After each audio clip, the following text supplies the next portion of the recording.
کا بیان چل رہا ہے اور میں یہ چاہوں گا کہ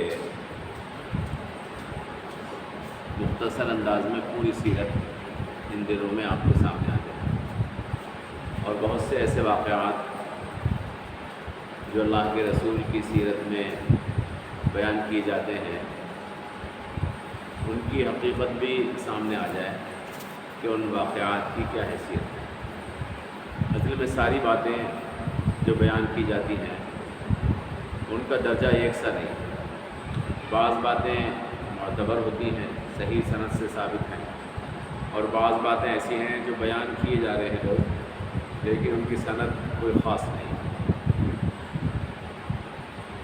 تو میں نے آپ کو بتایا تھا کہ واقعہ فیل کے 50 یا 55 دن کے بعد اللہ کے رسول صلی اللہ علیہ وسلم کی پیدائش ہوئی۔ واقعہ فیل کل میں نے آپ کو سنا دیا تھا، سلسلے وار چلوں گا تاکہ ساری بات پوری بھی آ جائے اور بار بار ریپیٹ ہو۔ 8 ربیع الاول کو پیر کے دن صبح صادق کے وقت حضور اکرم صلی اللہ علیہ وسلم کی پیدائش ہوئی۔ 8 ربیع الاول کو پیر کے دن صبح صادق کے وقت حضور اکرم صلی اللہ علیہ وسلم کی پیدائش ہوئی ہے۔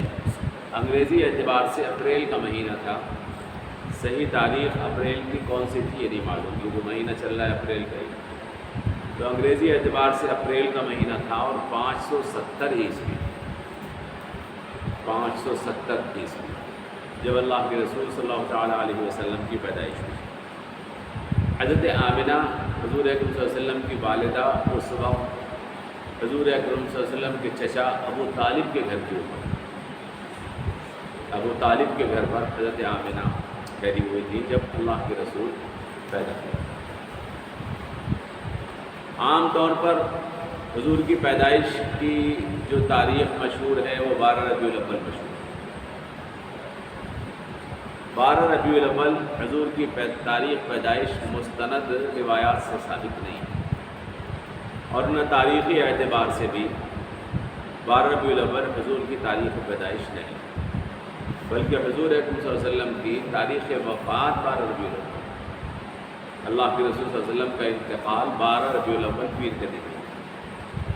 لیکن پیدائش کی تاریخ حضور اکرم صلی اللہ علیہ وسلم کی 12 ربیع الاول صحیح روایات سے ثابت نہیں ہے، بلکہ حساب کی روایات سے بھی اور دیگر روایات سے بھی 8 ربیع الاول حضور کی تاریخ پیدائش ہے، سن 570۔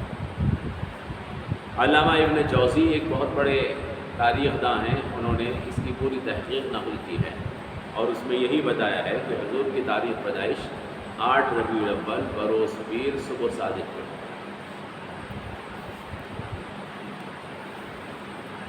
مسند امام احمد ایک حدیث کی کتاب ہے، بڑی کتاب ہے، اس میں ایک روایت لکھی ہے کہ حضور اکرم صلی اللہ علیہ وسلم کی پیدائش کے وقت ایک نور ظاہر ہوا۔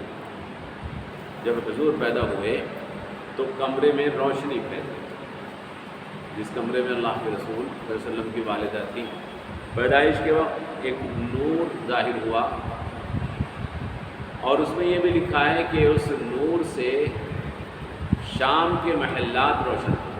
شام بہت دور ہے، حضور کی پیدائش تو مکہ میں ہوئی ہے، شام ایک دور دراز ملک ہے، لیکن مسند امام احمد کی روایت میں وہ نور ظاہر ہوا اور اس نور سے شام کے محلات روشن ہوئے۔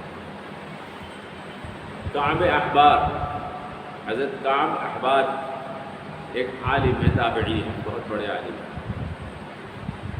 یہ بنی اسرائیل کے عالموں میں سے تھے، یہودی علماء میں سے تھے۔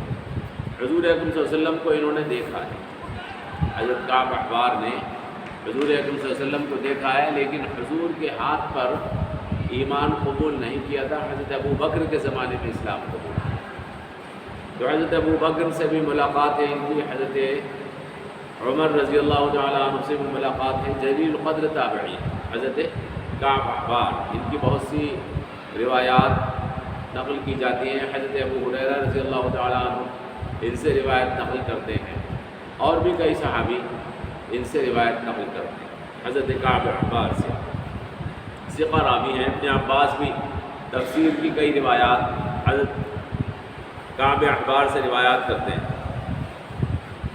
انہوں نے نقل کیا ہے کہ حضور اکرم صلی اللہ تعالیٰ علیہ وسلم کا ذکر پرانی کتابوں میں تھا، چونکہ یہ پرانی کتابوں کے عالم تھے حضرت کعب احبار. تو انہوں نے نقل کیا ہے کہ حضور اکرم صلی اللہ علیہ وسلم کا ذکر پرانی کتابوں میں تھا. اس میں اللہ کے رسول صلی اللہ علیہ وسلم کا نام یہ لکھا تھا کہ محمد الرسول اللہ مولدہ بمکہ ہجرتہ بیثرب وملکہ بشام. یہ پرانی روایات میں کعب احبار سے نقل ہے. کعب احبار کے بارے میں نے آپ کو بتا دیا کہ ان کی کیا حیثیت ہے. ثقہ راوی ہے کہ محمد اللہ کے رسول ہیں. ان کی پیدائش مکے میں ہے. ان کی ہجرت یثرب کو ہے. یثرب مدینہ کا نام ہے. ان کی ہجرت یثرب کو ہے اور ان کی بادشاہت اور ان کی حکومت شام میں. وہ ملکہ بالشام. تو یہ ایک روایت ملتی ہے. شام جو ہے نبیوں کی سرزمین، بہت مقدس سرزمین. حضور اکرم صلی اللہ علیہ وسلم نے صحیح حدیثوں میں، ترمذی وغیرہ میں حدیثیں موجود ہیں، شام سے اپنی محبت کا اظہار کیا. شام وہ ملک ہے جس کا ذکر اللہ تبارک و تعالیٰ نے قرآن کریم میں بھی کیا. سبحان الذی اسریٰ بعبدہ لیلا من المسجد الحرام الی المسجد الاقصی. مسجد اقصی جو ہے وہ ملک شام میں ہی تھا. اب تو وہ ملک چھوٹے چھوٹے بانٹ دیے ہیں انہوں نے، لیکن اس وقت اس سب کو ملک شام کہا جاتا. اب فلسطین ہے، اردن ہے اور شام ہے، یہ سب ایک ہی ملک تھا. یہ نبیوں کی سرزمین ہے. اس سرزمین کی بہت تعریف حدیثوں میں آئی ہے. تو اللہ کے رسول صلی اللہ علیہ وسلم نے ملک شام کے اندر اپنی سلطنت کے قیام کی پیشن گوئی کی تھی، اور اللہ کے رسول نے اپنی زندگی میں شام تک سفر بھی کیا تھا. تبوک کی جنگ جو آپ نے سنی وہ آگے آئے گی انشاءاللہ تعالیٰ. اس سلسلے میں حضور اکرم صلی اللہ علیہ وسلم کی پیدائش کے وقت کچھ باتیں بیان کی جاتی ہیں جو آپ سنتے ہوں گے کہ کسریٰ کے محل کے کنگورے گر گئے تھے. بہت سے سیرت نگار اس چیز کو بیان کرتے ہیں. اس کی دیواروں میں دراڑیں پڑ گئی تھیں. فارس کا جو آتش کدہ تھا حضور کی پیدائش کے وقت وہ بجھ گیا تھا. اس کی آگ، اس کے شعلے ختم ہو گئے تھے. دریائے ساوا ایک مشہور دریا ہے، وہ خشک ہو گیا تھا جب اللہ کے رسول صلی اللہ علیہ وسلم کی پیدائش ہوئی تھی. یہ بہت سی روایات جو سیرت نگار حضور کی سیرت کے بارے میں بیان کرتے ہیں، حدیثوں میں ان کی کوئی حیثیت نہیں. حدیثوں میں ان کی کوئی حیثیت نہیں ہے. مستند کوئی صحیح حدیث ایسی نہیں ہے کہ جس سے یہ ثابت ہوتا ہو کہ یہ سارے کے سارے واقعات حضور کی پیدائش کے وقت پیش آئے. علامہ شبلی نعمانی ایک بہت بڑے عالم ہیں، تاریخ نگار ہیں. انہوں نے حضور کی سیرت کی کتاب بھی لکھی ہے، سیرت النبی صلی اللہ تعالیٰ علیہ وسلم. اس کتاب میں انہوں نے تفصیل کے ساتھ ان ساری روایات کو رد کیا ہے جس میں یہ واقعات نقل کیے.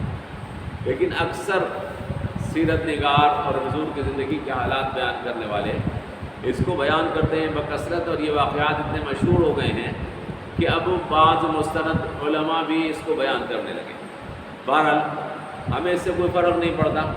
اتنا ضرور ہے کہ حضور اکرم صلی اللہ تعالیٰ علیہ وسلم کی پیدائش کا مطلب یہ ہے، میں نے آپ سے کل بھی عرض کیا تھا کہ حضور اکرم صلی اللہ علیہ وسلم کی پیدائش کا مطلب یہ ہے کہ اب دنیا کے اندر جتنے بھی شیطانی اور باطل طاقتیں ہیں ان کے لیے خطرے کی گھنٹی آپ پیدا ہو گئے ہیں.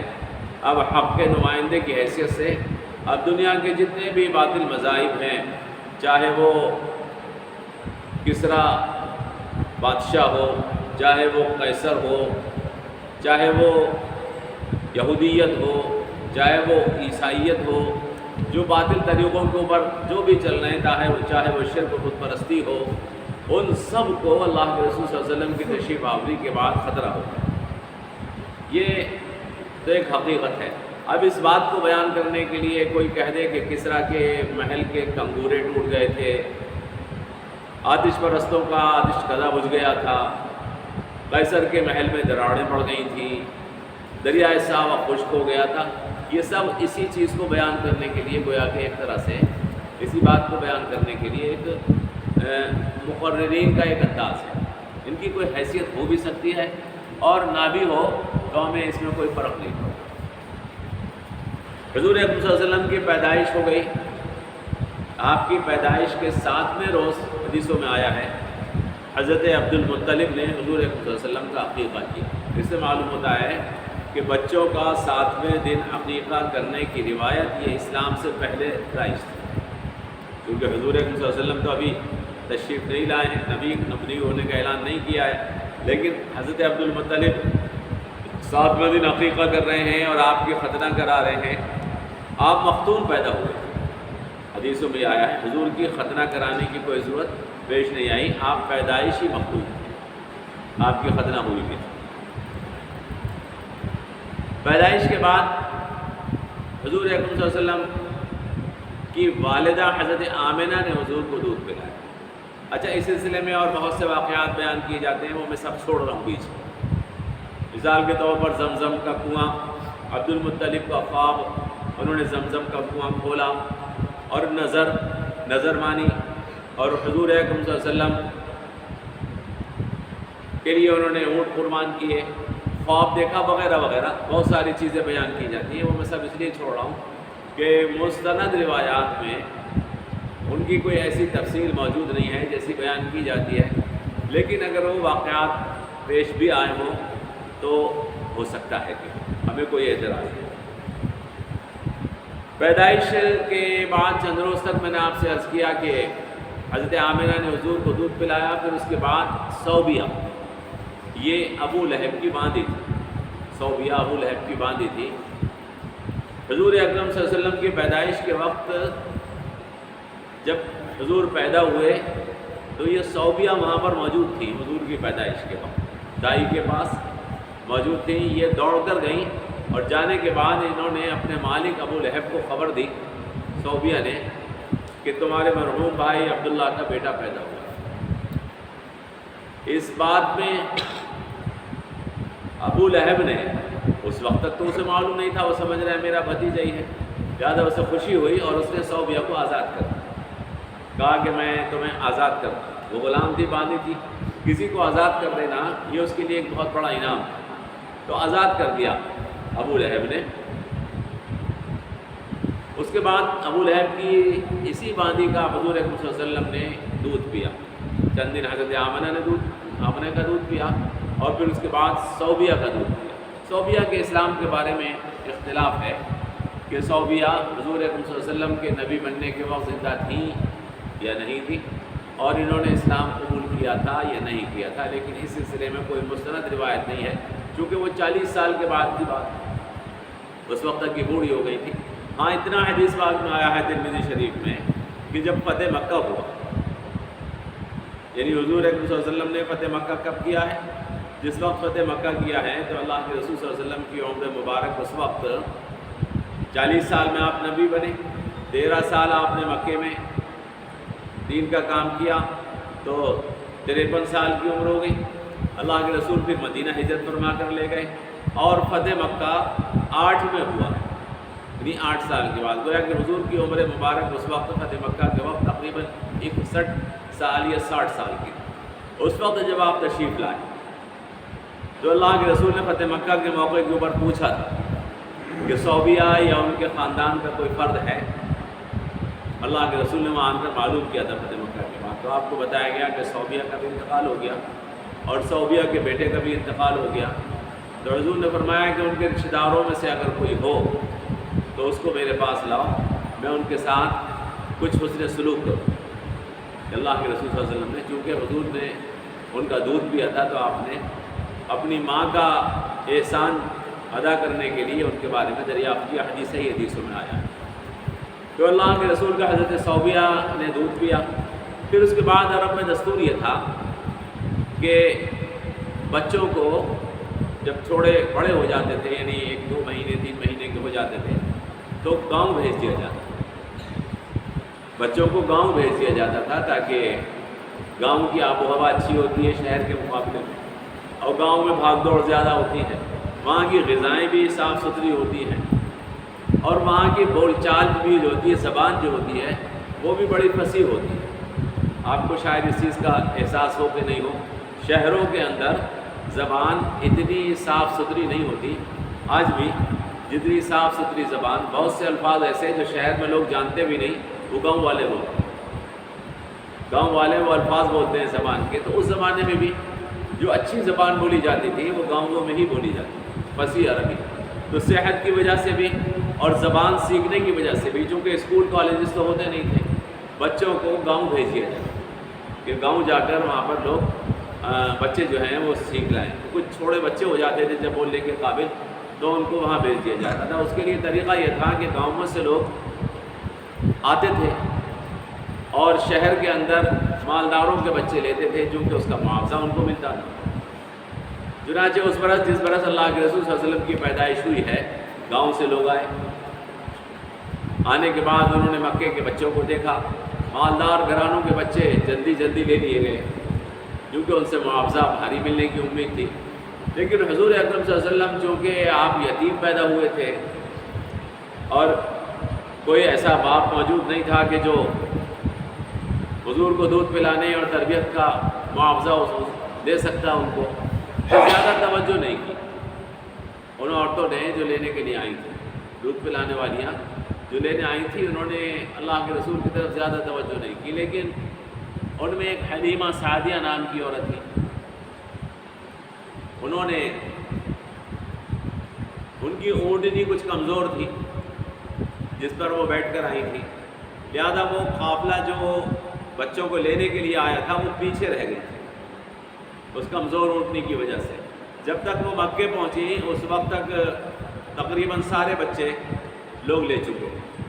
اب یہاں آنے کے بعد انہوں نے دیکھا تو مکے میں کوئی ایسا بچہ نہیں تھا کہ جس کو لیا جا سکے، تو انہوں نے خالی ہاتھ جانے کے بجائے سوچا کہ اس یتیم کو ہی لے لیتی ہوں، کہ خالی ہاتھ جانے سے بہتر یہ ہے کہ یتیم کو لے لوں۔ تو انہوں نے اپنے شوہر سے کہا کہ میرا خیال یہ ہے کہ میں اس یتیم کو لے لوں، ہو سکتا ہے اللہ تبارک و تعالیٰ اسی یتیم کے ذریعے سے ہمیں کچھ برکت دے دے۔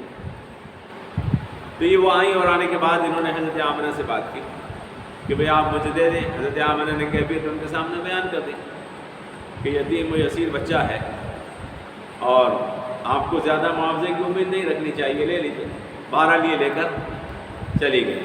لیکن حضرت حلیمہ سعدیہ کے بارے میں آیا کہ انہوں نے جب حضور اکرم صلی اللہ علیہ وسلم کو، یہ حدیث کی کئی کتابوں میں، حالانکہ بخاری اور مسلم میں ایسا کوئی واقعہ نہیں ہے، لیکن حدیث کی اور کئی کتابوں میں اس واقعے کو تفصیل کے ساتھ بیان کیا گیا ہے کہ جب انہوں نے حضور اکرم صلی اللہ علیہ وسلم کو لے لیا تو اچانک ان کی چھاتیوں میں دودھ آ گیا، جو کہ کمزوری اور بھوک کی وجہ سے پہلے نہیں تھا، لیکن پھر آ گیا۔ پھر اس کے بعد انہوں نے دیکھا جب اونٹنی میں سوار ہوئی تو اونٹنی بھی چلنے لگی، اور پھر یہاں تک لکھا ہے بعض کتاب و روایات میں کہ یہ قافلے والوں سے پیچھے رہ گئی تھی واپس ہونے میں بھی، لیکن جب ان کی اونٹنی چلنے لگی تیزی کے ساتھ تو قافلے سے آگے نکل گئی، حتیٰ کہ یہ اپنے گاؤں جب پہنچی، بنو سعد ان کے گاؤں کا نام تھا، بنو سعد میں جب یہ پہنچی تو وہاں پر پہنچنے کے بعد ان کی بکریاں اور جو ان کے جانور تھے وہ بھی دودھ زیادہ دینے لگے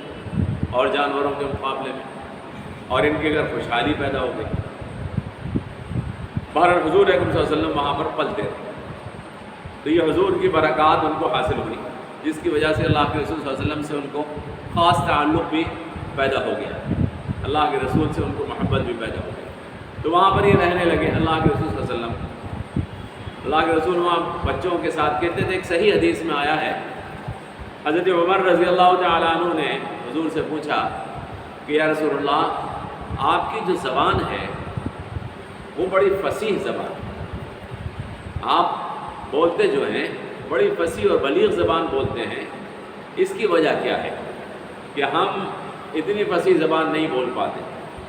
تو حضور نے اس کی وجہ بتائی کہ میں بنو سعد میں پلا بڑا ہوں، بچپن میرا بنو سعد میں گزرا ہے، اور بنو سعد کے لوگ بڑی اچھی عربی بولتے ہیں، لہذا وہاں پر رہنے کی وجہ سے انہی کی بولی میں بولنے لگا اللہ کے رسول صلی اللہ علیہ وسلم۔ کیونکہ اثر ہوتا ہے بچہ جہاں پر رہا، جس ماحول میں رہا، اگر کوئی بچہ کسی اچھے گھر میں پرورش پا رہا ہے تو اس کی بول چال دوسری ہو جاتی ہے۔ اب ایک ہی محلے میں آپ دیکھیں گے، ایک محلے میں بھی رہنے والے کئی لوگ مختلف انداز سے بولتے ہیں، وہ گھر کی تہذیب ہوتی ہے۔ گھر کی تہذیب کے اندر صحیح الفاظ صحیح تلفظ کے ساتھ بولنا اور مفہوم کو صحیح الفاظ کے ساتھ ادا کرنا، یہ بچہ سیکھ لیتا ہے تربیت کے ذریعے سے۔ اور اسی محلے کے اندر اگر کسی نے تربیت نہیں لی ہے تو وہ الفاظ اس شائستگی کے ساتھ اور تہذیب کے ساتھ ادا نہیں کر سکتا۔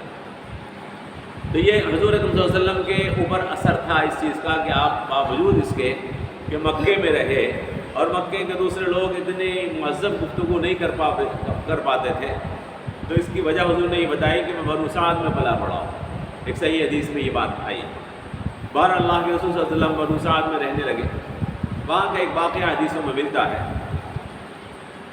میں آپ کو اس کی تفصیل ابھی بتاؤں گا۔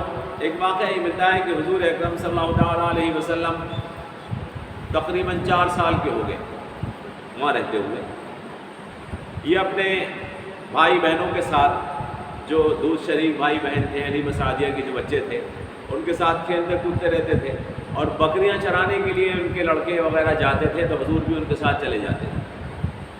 وہاں بکریاں چراتے ہوئے ایک دن انہوں نے دیکھا کہ 2 لوگ آئے جو سفید نور کے براق جیسے تھے، اور انہوں نے آنے کے بعد اللہ کے رسول کو پکڑ لیا اور آپ کا سینہ چاک کیا اور دل نکالا اور کسی چیز میں دل دھویا اور دل واپس سینے میں رکھ دیا۔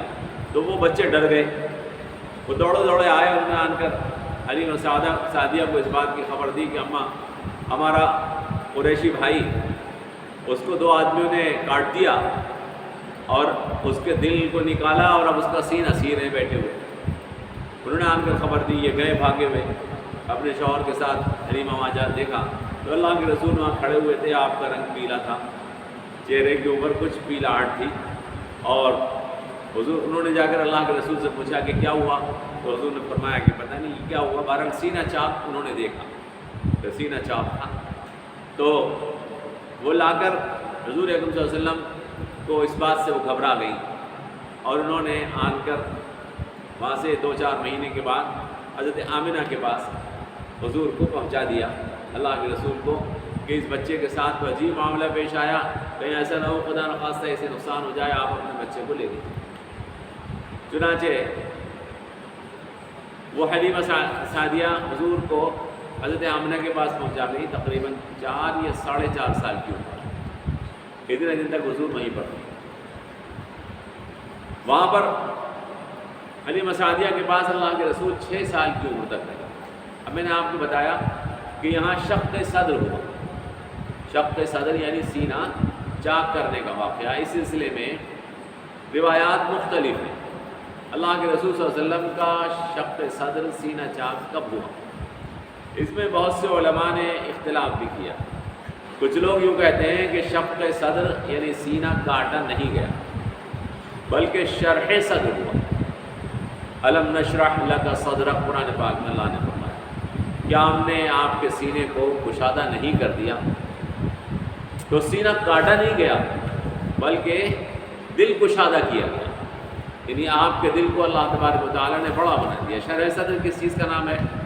یعنی آپ کے دل کے اندر کسی کی طرف سے کوئی تنگی نہ ہو، کوئی آپ کے دل کے اندر کسی کے لیے برائی نہ ہو، بلکہ خیر دل کے اندر بھری ہو۔ اور جن لوگوں کے دل کے اندر تنگی ہوتی ہے، جو حسد میں ہوتے ہیں، جلن میں ہوتے ہیں، دوسروں کے مال و دولت کو دیکھ کر اڑن میں رہتے ہیں، ان کا دل تنگ ہوتا ہے، اور جو دوسروں کی عزت کو دیکھ کر خوش ہوتے ہیں، ان کا دل کشادہ ہوتا ہے۔ تو شرح صدر یہ چیز ہے، اور وہ شق صدر جو ہے وہ یہ چیز ہے کہ سینہ چاک کیا گیا، باقاعدہ کاٹا گیا اور اس میں سے دل نکالا گیا۔ تو کچھ لوگ کہتے ہیں کہ ایسا نہیں ہوا، اور کچھ لوگ کہتے ہیں کہ ایسا ہوا۔ بہرحال حدیث میں اور سیرت کی کتابوں میں اس سلسلے میں کچھ مختلف واقعات ملتے ہیں۔ 4 مرتبہ اللہ کے رسول صلی اللہ علیہ وسلم کے شق صدر سمجھ گئے نا، شرح صدر کا نہیں، شق صدر کا تذکرہ 4 مرتبہ اللہ کے رسول صلی اللہ علیہ وسلم کے تعلق سے ہمیں سیرت کی کتابوں میں ملتا ہے۔ ایک جب اللہ کے رسول 4 سال کے تھے، جو میں نے آپ کو بتایا، ایک جب اللہ کے رسول 10 سال کے تھے، اور ایک جب اللہ کے رسول صلی اللہ علیہ وسلم کو نبوت ادا کی گئی اس وقت، اور ایک جب اللہ کے رسول صلی اللہ تعالیٰ علیہ وسلم معراج پر تشریف لے گئے اس وقت۔ حدیث کی کتابوں میں بخاری شریف کے اندر صرف اس وقت شق صدر کا تذکرہ ہے جب اللہ کے رسول معراج پر تشریف لے گئے۔ بخاری شریف میں جو حدیث کی کتاب ہے بڑی، اس میں اس وقت کا تذکرہ ہے۔ تو یہ چیز تو بخاری شریف سے صاف طور پر ثابت ہے کہ شق صدر ہوا۔ اب بحث اس میں رہ جاتی ہے کہ شق صدر کتنی مرتبہ ہوا، کیا شق صدر ایک مرتبہ ہوا یا اس سے زائد مرتبہ ہوا؟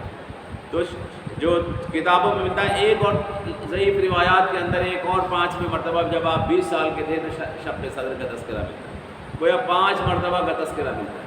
لیکن اس میں ایک تو یقیناً ہوا جس کا بخاری میں تذکرہ ہے، لیکن اس کے علاوہ جو 3 اور 4 مرتبہ تذکرہ ہے یہ بہت سی روایات میں اس کا تذکرہ آیا، لیکن کوئی روایت بھی بالکل صحیح نہیں۔ کسی روایت کے بارے میں یہ نہیں کہا جا سکتا کہ وہ بالکل صحیح ہے اور یہ واقعہ ایز اٹ از ایسے ہی پیش آیا جیسا کہ ہم سمجھ رہے ہیں۔ تو اس سلسلے میں ہمارا خیال یہ ہے کہ شق صدر کے سلسلے میں ہمیں یہ عقیدہ رکھنا چاہیے کہ اللہ تبارک و تعالیٰ نے حضور اکرم صلی اللہ علیہ وسلم کے ساتھ یہ خاص معاملہ فرمایا، اور میں نے آپ کو کل بتایا تھا کہ حضور کے اعلان نبوت سے پہلے جو عجیب واقعات حضور کے ساتھ پیش آئے ہیں ان کو ہم ارحاس کہتے ہیں۔ تو یہ عجیب واقعات کا پیش آنا اللہ کی ذات سے کوئی بعید از قیاس اور بعید از امکان نہیں ہے، ایسا ہو سکتا ہے کہ پیش آیا ہو۔ بعض صحابہ کرام نے حضور کے اعلان نبوت کے بعد اور آپ کے اوپر ایمان لانے کے بعد بعض صحابہ کرام نے اس چیز کا بعض حدیثوں میں تذکرہ کیا ہے کہ ہم نے اللہ کے رسول صلی اللہ علیہ وسلم کے سینے کو کٹا ہوا دیکھا۔ اللہ کے رسول نے کسی وقت کرتا وغیرہ اتارا تو صحابہ کی نظر آپ کے سینے پر پڑی تو دیکھا کہ وہاں کٹنے کا نشان تھا۔ اس سے یہ معلوم ہوتا ہے کہ حضور صلی اللہ علیہ وسلم کا شق صدر تو ہوا ہے، یہ تو صحابہ نے کہا کہ ہم نے دیکھا ہے۔ لیکن یہ 4 سال کے بعد یا 10 سال کی عمر میں یا اس کے بعد حضور صلی اللہ علیہ وسلم کو اور ایک مرتبہ یہ شق صدر بار بار ہوا کہ نہیں ہوا، اس سلسلے میں ہم یہ سمجھتے ہیں کہ اللہ نے کیا ہو تو امکان ہے اس چیز کا، اور نہ بھی کیا ہو تو کوئی اس کے اندر کوئی حرج نہیں ہو۔ لیکن شق صدر ہوا کیوں کیا گیا شق صدر؟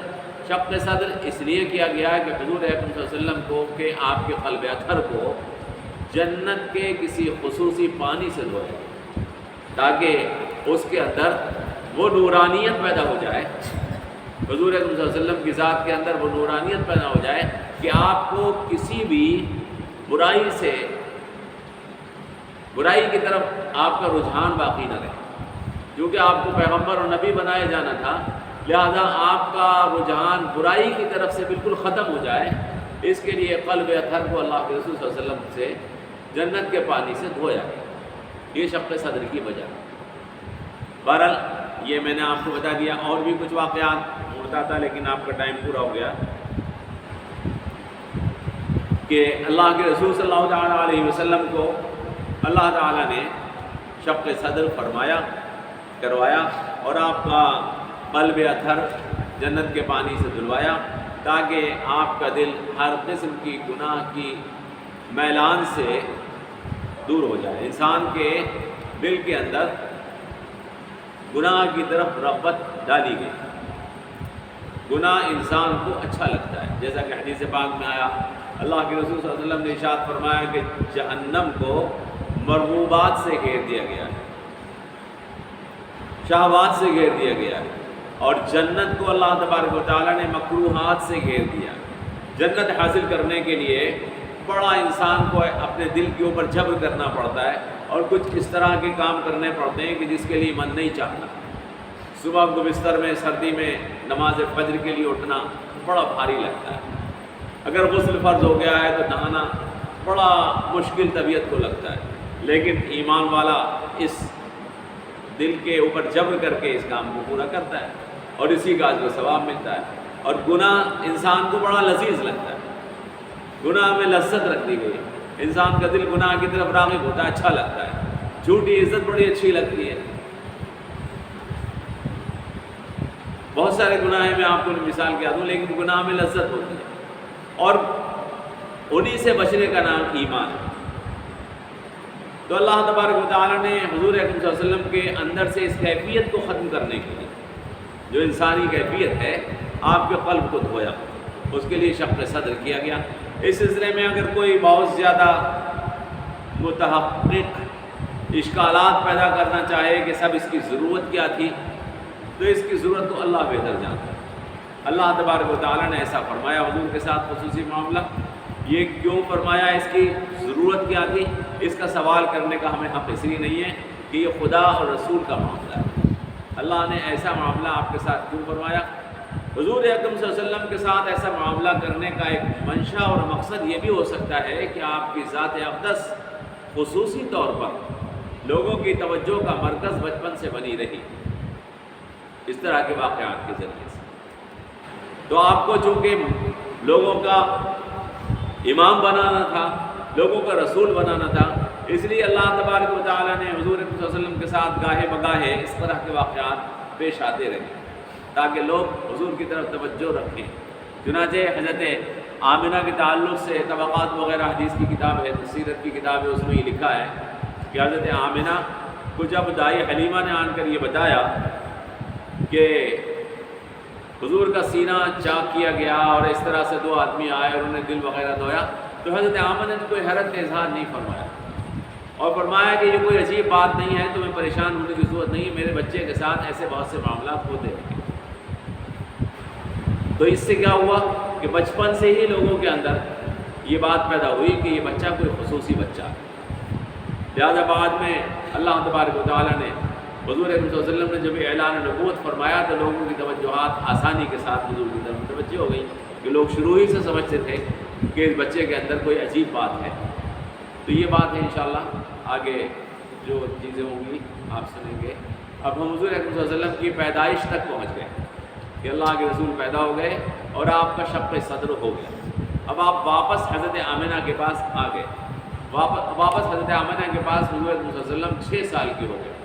6 سال کی عمر میں حضور اکرم صلی اللہ علیہ وسلم اپنی والدہ کے ساتھ اپنے والد کی قبر پر گئے، انشاءاللہ کل جو ہے